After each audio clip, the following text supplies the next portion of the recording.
자, 상상 한번 해보세요. 모든 걸 잃고 낯선 땅에서 무려 70년을 보낸 한 민족이 있습니다. 과연 이 사람들은 다시 집으로 돌아갈 수 있었을까요? 오늘 바로 그들의 기적 같은 귀환과 재건의 이야기, 에스라서 속으로 한번 들어가 보겠습니다. 이건 그냥 단순한 질문이 아니에요. 모든 걸 잃고 내가 누구인지조차 흔들렸던 한 민족의 뭐랄까 정말 간절한 외침이었죠. 에스라서는 바로 이 지점에서 시작됩니다. 우리를 그들의 이야기 속으로 아주 깊숙이 끌고 들어가죠. 자, 첫 번째 이야기입니다. 바로 약속된 70년인데요. 이게 그냥, 역사의 한 페이지구나 하고 넘어갈 게 아니에요. 사실 이건요, 한 민족이 수십 년 동안 가슴에 품고 또 품었던 그 희망이 드디어 현실이 되는 바로 그 순간에 대한 기록입니다. 여러분, 70년이라는 세월, 감이 오시나요? 한 세대가 태어나고 자라고 또 사라질 만큼 정말 긴 시간이잖아요. 그 긴 시간 동안 그들은 고향이 아닌 이국 땅 바벨론에서 살아야만 했어요. 에스라서는 바로 그들이 마침내, 정말 마침내 고향으로 돌아오는 그 믿기 힘든 여정을 아주 생생하게 담아내고 있습니다.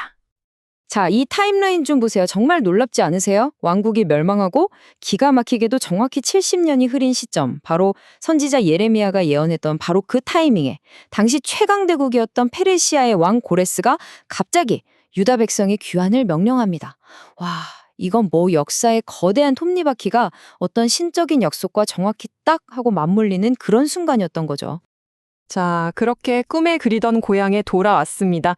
하지만 그들 눈앞에 펼쳐진 건 폐허가 된 도시, 그리고 정말 엄청난 과제였어요. 바로 성전을 다시 짓는 일이었죠. 근데 여기서 중요한 게 이 귀환이 그냥 한 번에 짠 하고 끝난 이벤트가 아니었다는 거예요. 무려 80년이라는 시간차를 두고 진행된 두 단계의 거대한 프로젝트였습니다.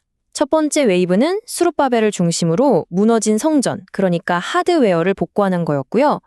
그리고 약 80년 뒤에 이어진 두 번째 웨이브는 에스라를 중심으로 백성들의 마음, 즉 소프트웨어를 재건하는 거였죠. 정말 체계적이지 않나요? 아니, 왜 그렇게까지 성전 재건에 목을 맸을까요? 그들에게 성전은요, 그냥 멋진 건물이 아니었기 때문이에요. 이건 바로 하나님이 우리와 함께 계신다는 걸 눈으로 볼 수 있는 유일한 증표였거든요. 성전이 무너졌다는 건 그 연결고리가 끊겼다는 뜻이었죠. 그러니까 성전을 다시 짓는다는 건 하나님과의 깨어진 관계를 회복하려는 그야말로 필사적인 몸부림이었습니다. 물론 이 재건 과정이 자, 이제 시작해 봅시다 해서 착착 진행됐으면 얼마나 좋았겠어요. 전혀요. 희망을 품고 시작한 이 일은 주변 민족들의 정말 집요한 방해, 또 내부의 갈등 때문에 계속해서 위기를 맞게 됩니다. 자, 이제 세 번째 이야기, 개혁입니다. 여기서부터 이야기의 무게중심이 확 바뀌어요. 지금까지는 돌과 나무로 건물을 짓는 이야기였다면 이제부터는 말씀과 언약으로 사람을 세우는 이야기로 넘어갑니다. 이게 진짜 핵심이죠. 자, 보세요. 그들은 마침내 하나님의 집, 성전을 재건했어요. 그런데 말이죠. 과연 돌로 지은 건물 하나 세웠다고 해서 한 나라가 진정으로 회복될 수 있었을까요? 바로 이 질문에 대한 대답이 이 구절 에스라 7장 10절에 담겨 있습니다. 에스라가 결심하였었더라. 이 한 구절에 이 사람의 모든 것이 담겨 있어요. 그는 알았던 거죠. 진정한 재건은 건물이 아니구나. 말씀에서 시작되는구나. 그래서 그는 결심합니다. 첫째, 내가 먼저 깊이 연구하자. 둘째, 그걸 내 삶으로 먼저 살아내자. 그리고 셋째, 그 다음에 백성들에게 가르치자. 이게 바로 그의 인생을 건 사명이었습니다. 자, 그럼 이제 렌즈를 좀 바꿔볼까요? 줌아웃해서 이 에스라서의 이야기가 성경 전체라는 더 큰 그림 속에서 과연 어떤 의미를 갖는지 한번 살펴보겠습니다. 에스라서가 그냥 옛날에 이런 일이 있었구나 하고 끝나는 책이 아니에요.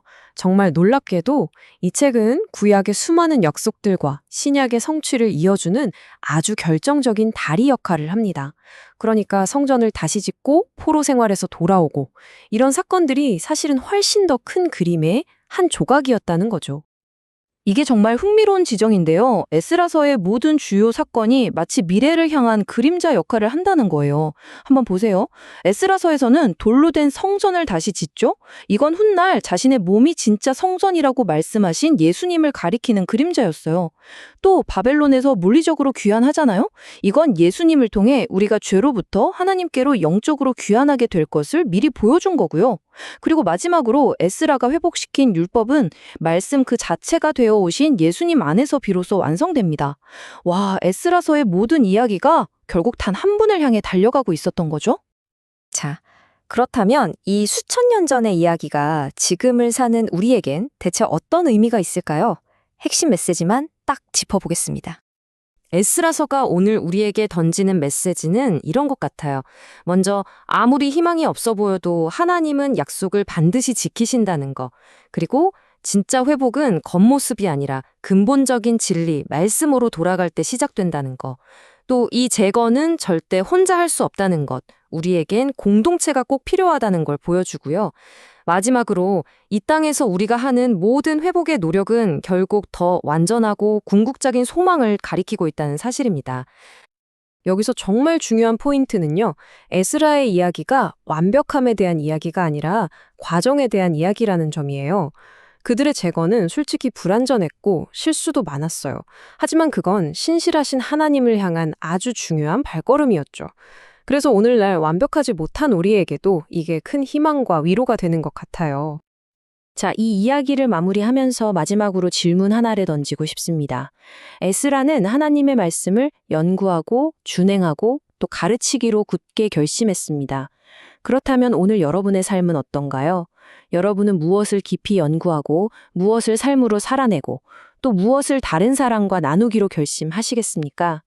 에스라의 그 결심이 오늘 우리 모두에게 의미 있는 도전이 되기를 바랍니다.